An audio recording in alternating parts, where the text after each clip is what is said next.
topic that is sure to be a bit controversial, but it really shouldn't be because the data, at least to me, are very clear, is this issue of phone use and sperm quality. Now, this can open up a whole array of issues related to things like EMFs, and you've got people out there that have, ideas about 5G and all of this stuff.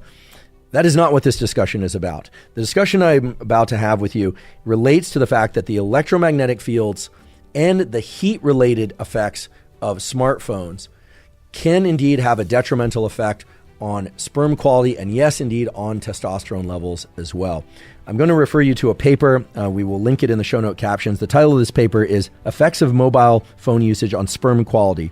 No time-dependent relationship on usage, a systematic review and updated meta-analysis. This is a paper that came out in 2021 and talks about the fact that phones emit a radio frequency electromagnetic waves, which are called RF, radio frequency, EMWs, electromagnetic waves, at a low level between 80 and 2200 megahertz that can be absorbed by the human body. We know this, okay, this is not controversial, and have potential adverse effects on brain, heart, endocrine system, and reproductive function. That has been established.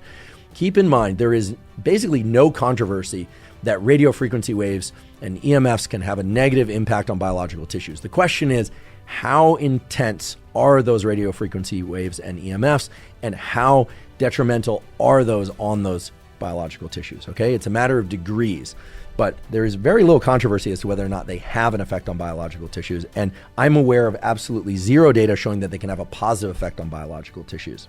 Since what we're mainly talking about now are smartphones, we want to separate out the heat effects of smartphones from the EMFs related to the fact that they are Wi-Fi smartphones or they're using cellular towers and Wi-Fi. One or the other, or a combination. Okay, so there are a number of different things in the phone that could be detrimental. We need to separate those out. Why? Well, because you might have heard that carrying your phone in your pocket can reduce your testosterone levels and sperm count. And guess what? That is true. The data contained within this meta-analyses and other meta-analyses clearly point out that it can reduce sperm count and maybe testosterone levels significantly, but certainly sperm count and motility significantly. It reduces sperm quality. So should you avoid putting your phone in your pocket? Certainly your front pocket, I would suggest yes, right? If you are somebody who is seeking to conceive, right? I'm not somebody who is going to stop using my smartphone. I don't expect anyone's going to stop using their smartphone. The question is, should you carry it in your front pocket if you're a male?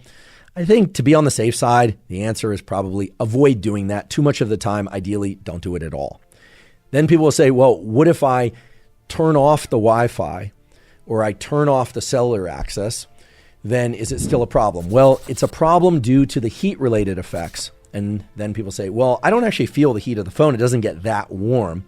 But the temperature effects of the phone, it turns out, are enough, even under conditions in which people don't report it to be uncomfortably warm, that it can change the temperature milieu of the testicle in ways that can diminish sperm quality. How much and how that relates to fertility and healthy pregnancy, not clear. But since we're talking about things to avoid if your goal is to have a healthy fertilization and pregnancy, well then by all means, just don't carry it in your front pocket. Then people say, well, what about back pocket or what about backpack? Look, it's very clear that avoiding being too close to the phone is probably better for your sperm quality than putting the phone very close to your testicles or anywhere else on your body.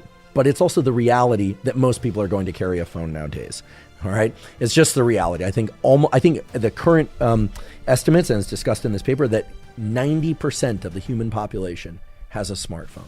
90%, which is incredible. The adult population, of course. Although a lot of kids have them as well. So this paper goes on to detail a number of different studies and outcomes from studies. But basically what they find, and here I'm paraphrasing, is that the data indicate that sperm quality declines when people start using a mobile phone. So from the point they start using a mobile phone, regardless of the usage time, this is important. It used to be thought that it was 4 hours a day or more of holding your phone or having that phone close to your body was going to diminish sperm quality. It turns out that it's not related to usage time. That's even the title of the paper. It's just the fact that people are using mobile phones is reducing sperm count and quality. That's the reality. Is it entirely responsible for all the reductions in sperm quality and maybe even the reductions in testosterone levels that we're observing from decade to decade going forward? I doubt that's the case. Is it likely to be one of the major players? I've got my bet on the fact that it is based on the data that I've observed. And so if any of you would like to peruse the data in this meta-analysis, they're quite good. This study looked at 18 studies that include 4,280 samples. They were able to separate out the radio frequency versus the heat effects, and they were able to eliminate this time of usage variable that previously we thought if you were exposed to a lot of cell phone contact, that it was far worse than if you were exposed to a little bit. Turns out if you're exposed to any at all, you're going to diminish sperm quality. What does that mean? Does that mean that no matter what you do, if you own a smartphone, that you're going to diminish sperm quality? I think the short answer is yes, but that you can mitigate it. What might you do? Well, keeping your phone away from your groin or as far from your groin as possible if you're a male who's wishing to conceive, and maybe even a male who's wishing to maximize his testosterone levels, because it does appear that radio frequency waves and the heat from the phone, so both of those factors independently and together, of course, can disrupt the Leydig cells of the testes and the production of testosterone, and intratesticular testosterone is important for sperm production.